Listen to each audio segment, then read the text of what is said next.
So we're at the Israeli Air Force Center with Barry Shaw, diplomat, author, advocate, and let me make sure I get this right, senior associate at the Israel Institute of Strategic Studies. Barry, thanks for joining me.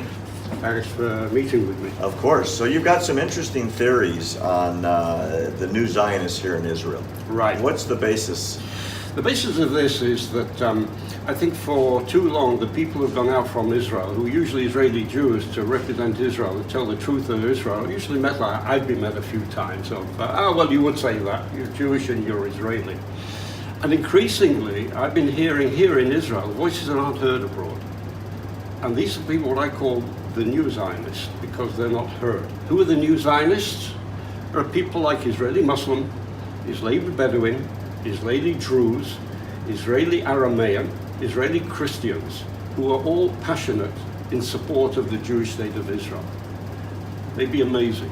I'll give you a few examples. Before you do, back up a second. Right. And for our viewers, explain what it means to believe in the theory of Zionism. What does it mean to be a Zionist? A Zionist is anybody who really believes at his most basic raw level that Israel, the Jewish state, has a right to exist. Okay. And the people who support that are Zionists. I know in America, in certain circles, Zionist is a dirty word.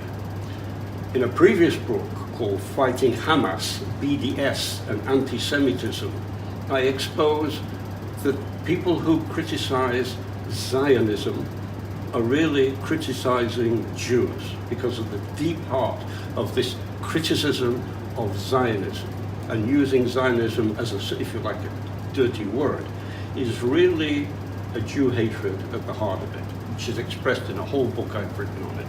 Well, bless you for that, and I couldn't agree with you more. Zionism, the theory of Zionism, the belief in a return to Zion, which is the land of Israel, is a 3,000-year-old concept that Jews around the world have kept in all their prayers since the beginning of the Jewish people here in the land of Israel. But like I said, Barry, it's not a new theory.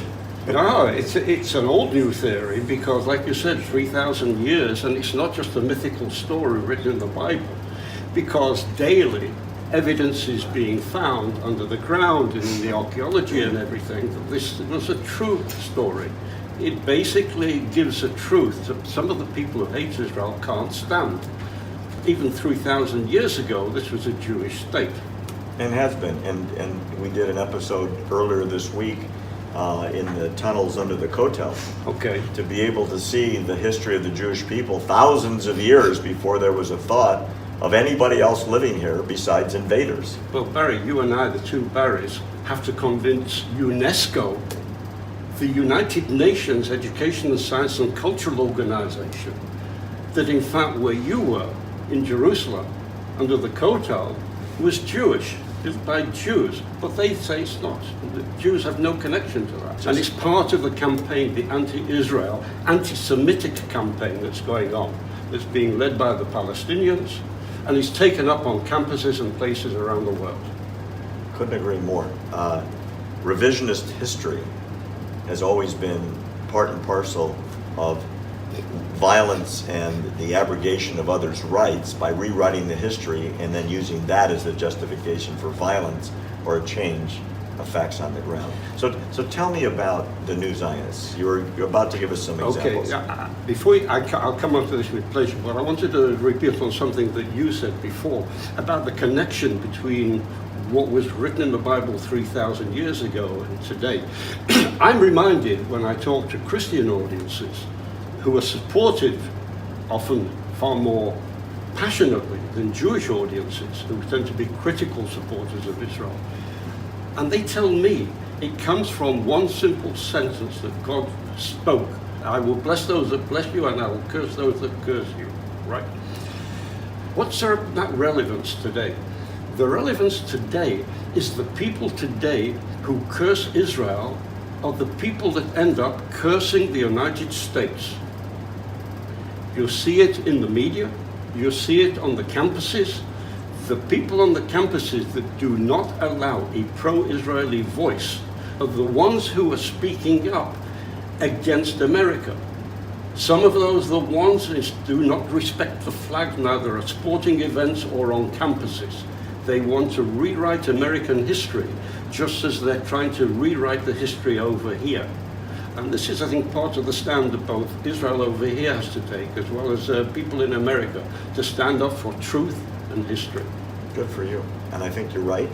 We've done a number of shows, as we talked about earlier, about what's going on campuses, especially, for example, at Berkeley, where there's a complete freedom of speech, as long as your speech is what is defined as acceptable. And if you're outside that very narrow parameter, then you are to be closed down, shut up, and beat up, if necessary, to keep you from opening your mouth.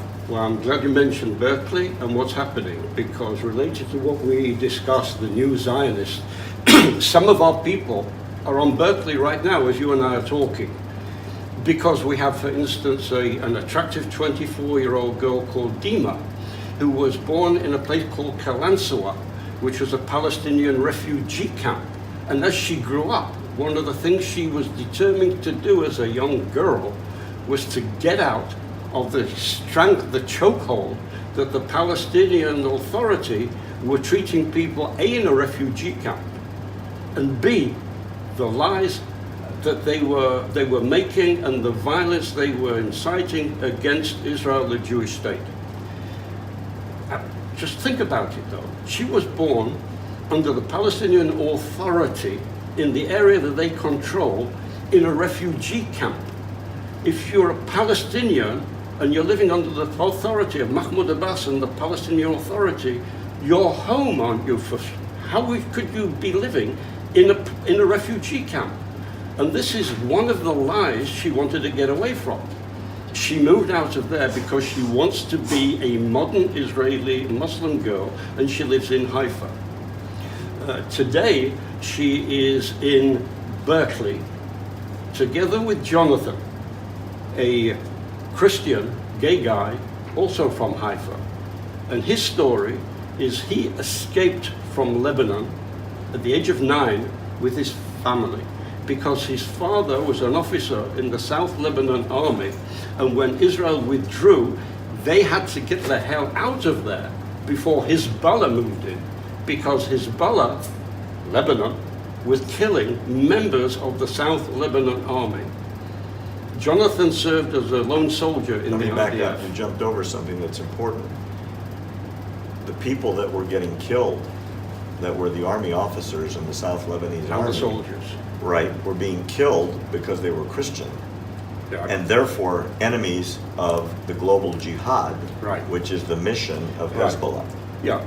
So it was not because they were the enemy, it was because they were the wrong religion and believed in a different way to address God. Yeah, but part of the reason also was the South Lebanon army were also, in a sense, a member of them were supportive of Israel being there, not to occupy the place, but to restore sovereignty for the Lebanese themselves. Anyway, he became a lone soldier in the IDF, and he's become a passionate supporter for Israel. Would you believe, and the reason they can't be here to meet with you is because they're doing the Israeli Hasbara, the Israeli person-to-person diplomacy work on the dangerous campuses in America. And another member of this, believe it or not, what does the name jihad mean to you? Struggle. Well, that's the pure sense of jihad. But normally, most of it your means viewers, to wage war, right, in the furtherance of Islam. As part of their campaign to bring jihad, to bring Islam to the whole world. Well, ultimately, as it's called for in the Quran, if you read it literally, is to conquer the world and rule it under strict Islamic law, or Sharia. Except that among the new Zionists, we have an IDF officer, and his name is Lieutenant Colonel Mustafa Jihad. No kidding. And he is a recruiter from the Druze community for people to serve in the IDF. And he's an officer in the IDF. Now, these voices, we have Sana, for instance, who is a modern, attractive 34-year-old woman who is a Bedouin in a Bedouin village, but who is determined to educate the Bedouin to enter into the modern world while respecting, keeping their traditions. And she's now doing a course in education and psychology, and her ambition is to have a school or classrooms in her village to begin with for Bedouin girls to take their place in modern society in Israel while respecting their heritage and background. These are just some of the voices that the world need to hear about.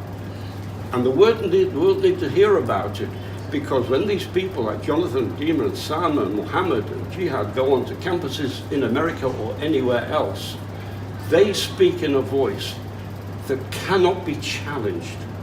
The way they are being challenged in America, and I guarantee you, you'll probably hear about it in the newspapers after they go around the campuses, they will be accused of being members of the Mossad. They will be accused of being phony Muslims and phony Christians and phony Aramean, but they're really Jews in disguise, because quite frankly, these people who slam Israel with their lies have to carry on their lies because they have nowhere to hide. Got it. Barry, great stuff. Thanks for joining us. Thanks. Thanks for joining us on Because You Asked. You can always write to me at barry@americantruthproject.org. I promise to get back to you. And you can go to our website, americantruthproject.org, where you can sign up to be on our mailing list. It's always free, and you'll never miss an exciting episode. I'm Barry Nussbaum.